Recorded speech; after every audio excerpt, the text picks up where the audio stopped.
You are tuned in to the Monday Night Carlo Sports and Entertainment Sportscast. And now, without further ado, I give to you the one and only Carlo.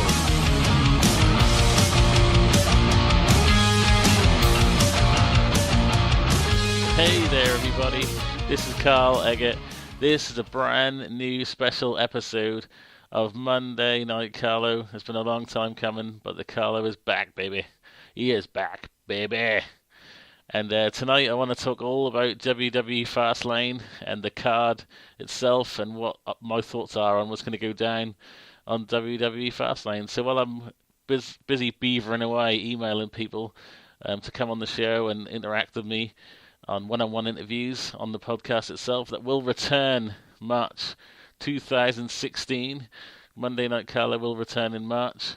This is my one-off special about WWE FastLane. But before I tell you about my thoughts and predictions for FastLane, let me tell you about the ways that you can contact the podcast.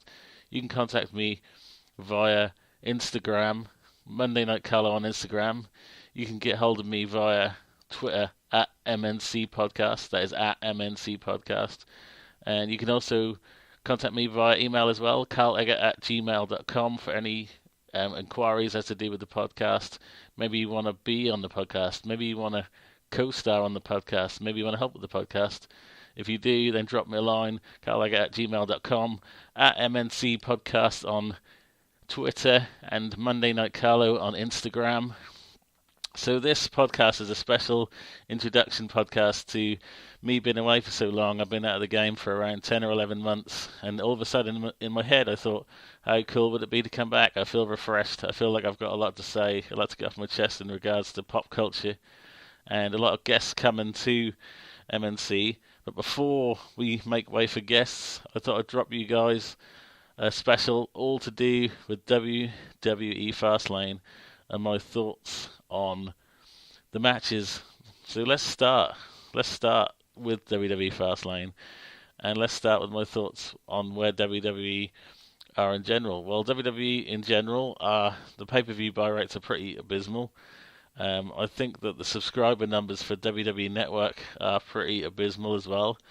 I think they were wanted to get around 10 million or something around that area, 10 million subscribers to WWE Network, and I think I've ended with just shy of 2 million, so that's way off target for them. I think the price point itself is pretty good. I think it's a shame that because obviously in America the price point is $9.99. The UK price point is £9.99, so we pay more than you guys do in the US. But I think the price point is good. I think there's a lot of content there. I think you definitely get what you pay for. I think the new content is brilliant with some of the interviews and stuff that you see on that. I also think that the exclusives are absolutely awesome. I love them. Whether there's enough new content on there to make you want to keep the network is another thing, because I've already, since the dawn of the network, I've already kind of unsubscribed from the network for a few months and then gone back and then come off and then gone back. And I think that's the real problem with the WWE Network, to have consistent viewership, to have consistent levels of people to actually want to watch the product. There's got to be consistent things, from the product. I know there's a lot of things down the pipeline, like the Edge and Christian show, and I know Legends House didn't work for them. But there's a lot of things on there that I do love, like all the pay-per-views that you can go back and watch. It just means that you don't have to have a gold mine of WWE DVDs or Blu-rays to go back to watch and spend all that money on that. So from that point of view, it's definitely worth it.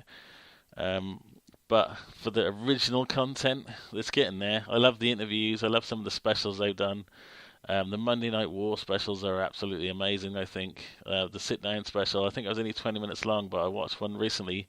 That was the sit-down special with Sting talking one-on-one with Triple H about the WCW, WWE Monday Night Wars that were ongoing back in the Attitude Era. And that was pretty interesting. That was awesome to see. Some of the sneak peek DVD kind of specials you get to see. The Sting special was on there, all about Sting, with the upcoming DVD and Blu-ray, which is now released. And the Owen Hart DVD Blu-ray coming soon. I watched the special on that the other night, and that was pretty phenomenal. I thought that was brilliant. Owen is sadly missed, and definitely someone that's probably today would have been a multiple-time WWE champion, I would have thought. And definitely, if he was still alive today, he'd be backstage trainer, or he'd be in the WWE in some capacity, I'm pretty sure. Might even be working at the Orlando Performance Center. You never know. But let's get on to WWE FastLane, which is, of course, this Sunday, this very Sunday. It could be pretty damn good. I don't view FastLane as anything but a Monday Night Raw special, really. It's not a pay-per-view, in my opinion. It's kind of a special edition of what you see on Monday Night Raw, which is kind of a shame.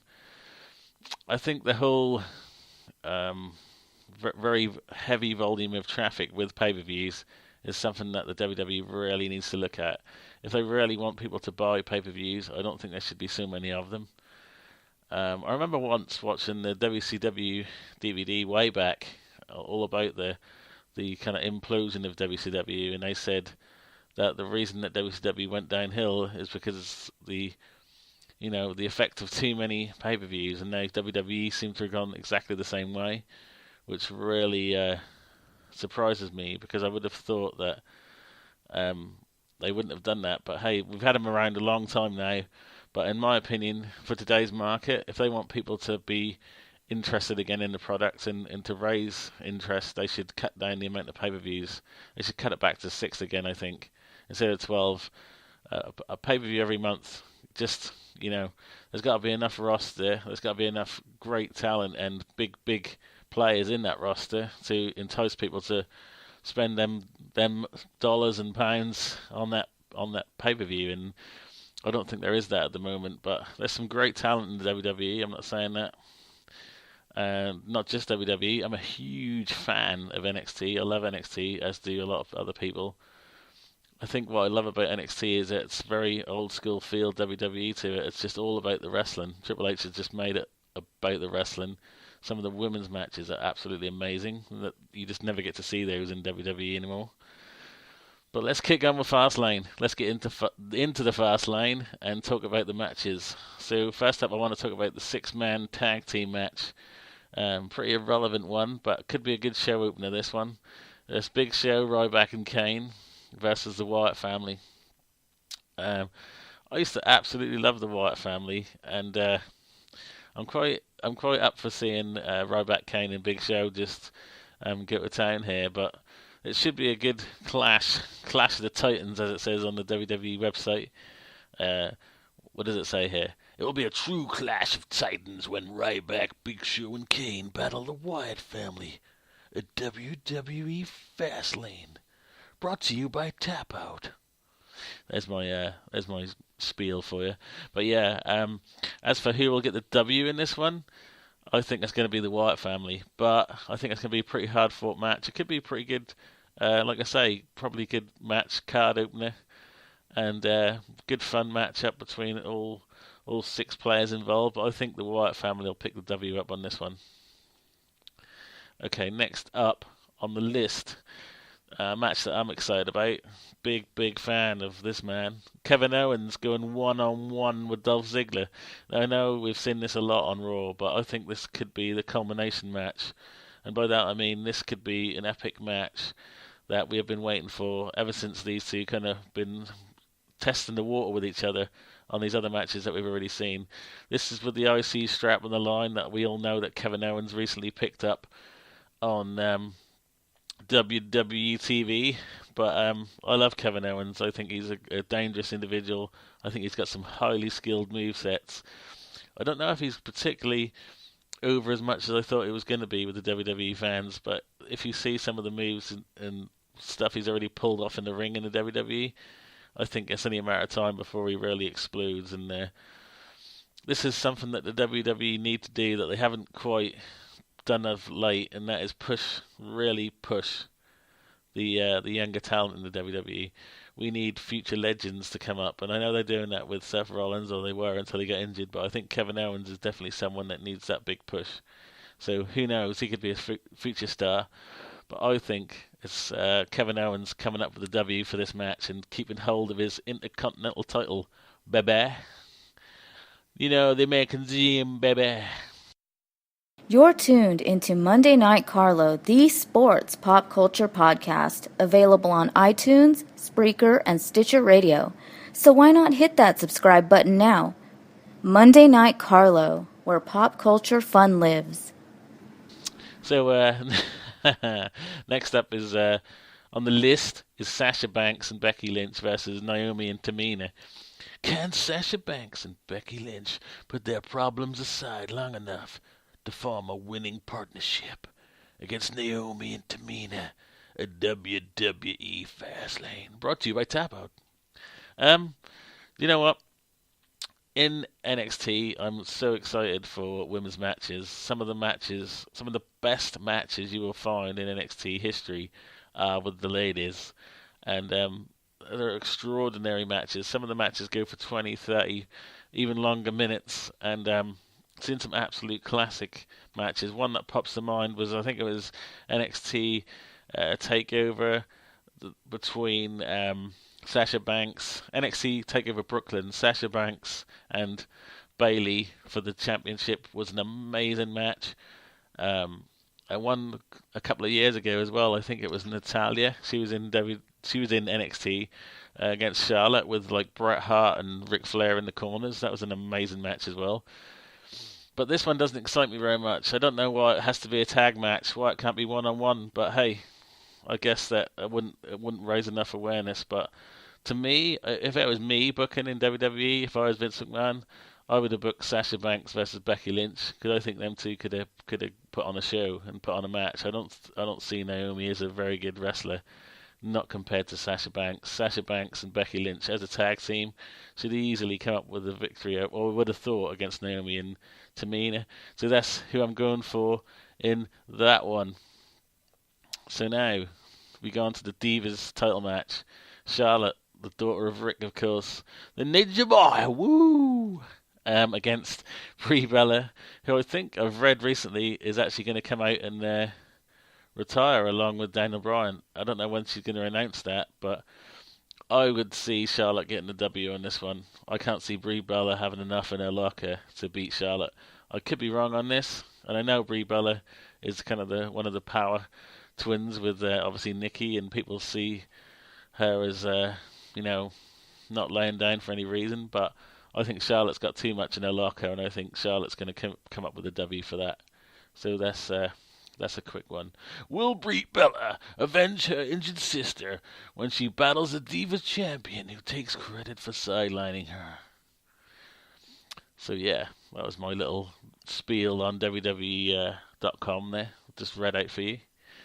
This one I'm quite excited about, actually. I don't think the fans will really react to this, and it's part of the kickoff show. But Kalisto versus Alberto Del Rio. I view Kalisto as a damn good wrestler. Kalisto, of course, one half of the Lucha Dragons, current US champion. What does it say on here? It says Alberto Del Rio will invoke his rematch clause against US champion Kalisto on the WWE FastLane Kickoff Show. That sounded good. I even impressed myself there. So yeah, Kalisto puts his United States Championship on the line. I love that. I love saying that. I love that belt as well. The United States Championship on the line against Alberto Del Rio. I don't think the WWE really knows what to do with Alberto Del Rio, which is such a shame. And I don't think Alberto Del Rio is the same character without his own ring announcer, because Ricardo Rodriguez doing his intro was amazing. I know this match is also a 2 out of 3 falls match. It's a hard one to call. This is a hard one to call, but I think Alberto's going to come out with the United States Championship. I think Alberto's going to come out with that belt. I don't know whether he'll have help doing it. I don't know whether there's going to be a bit of scandalous entertainment going on here. But I believe that Alberto Del Rio will become the new United States champion. I don't know what it is about the United States Championship, but whenever I think of the United States Championship belt, I always think of John Cena. I think John Cena's got my heart with that belt because of the spinner US title. I don't know what it is. I just see John Cena in my mind every time I think of the United States Championship. It's definitely got his face and name on it in the WWE. And then, of course, we end the night with the triple threat #1 contender match. Winner faces Triple H at WrestleMania. Which superstar will become the #1 contender and go face to face with the World Heavyweight Champion Triple H at WrestleMania? Okay, so that's enough of that. So this is Brock Lesnar versus Roman Reigns versus Dean, the Lunatic Fringe Ambrose. Now, once again, I'm going to tell you what I think I would do if I was Vince McMahon. I'll tell you what I would do to make this different, and I will also tell you what I think is going to happen. So first, let me tell you what I think is going to happen. The obvious thing is going to happen. Roman Reigns is going to win and face Triple H at WrestleMania. It's so obvious, it's glaring, but I think Roman Reigns goes on to WrestleMania. He gets a setup where Triple H ends up with Vince in his corner. Roman Reigns ends up with The Rock in his corner, and that'll be one-on-one for the title. But if I was Vince McMahon, this is what I'd do. I would set it up where Paul Heyman screws Brock Lesnar out of the match, low blows him or something like that. Roman Reigns wins the match, or he thinks he's won the match, until Dean Ambrose levels him and gets the pin, because it ends up to be Roman Reigns is Paul Heyman's new advocate. So ultimately, Paul Heyman screws Brock Lesnar to go with Roman Reigns. Roman Reigns thinks he's won the match, gets cocky. Dean Ambrose steals the win, as his character would, and goes on to face Triple H at WrestleMania in, say, a one-on-one hardcore or a Falls Count Anywhere match, which I think for Dean Ambrose and Triple H would both work, because they're both that kind of character that would easily both go for a hardcore or Falls Count Anywhere match in the WWE. So Triple H versus Dean Ambrose actually sounds pretty cool to me, and it's something brand new that we haven't seen. Triple H versus Lesnar sounds good on paper, but again, once again, you're not really pushing the newer stars. Roman Reigns has already had his shot and already a two-time champion. Dean Ambrose has not. So I would do a semi-switch on this match. As I say, I'd have Brock get screwed by Paul Heyman. Heyman goes with Roman Reigns, his new advocate. Dean Ambrose comes in, steals the win, goes on to WrestleMania, faces Triple H for the belt. Who knows what could happen at WrestleMania with Triple H, though. The biggest rumours are that Triple H isn't going to let go of that belt anytime soon. So don't expect Triple H to drop the belt at Mania. But that's my thoughts about WWE FastLane. I hope you've enjoyed listening to it.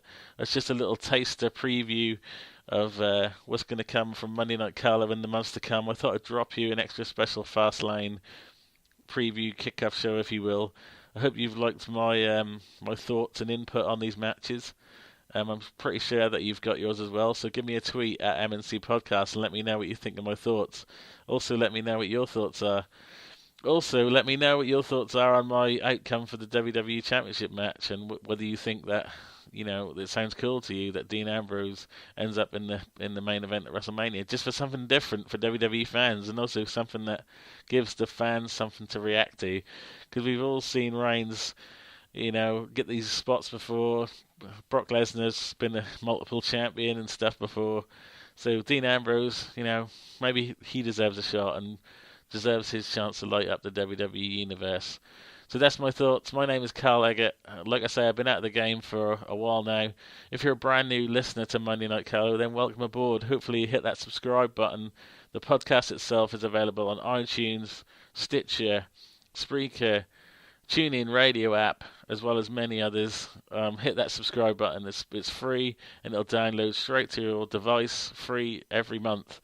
The monthly podcast begins in March 2016. Monday Night Carlo, March 2016. And I will see you guys then Follow me on Instagram, Monday Night Carlo. Follow me on Twitter at MNC Podcast. I'll see you guys in March.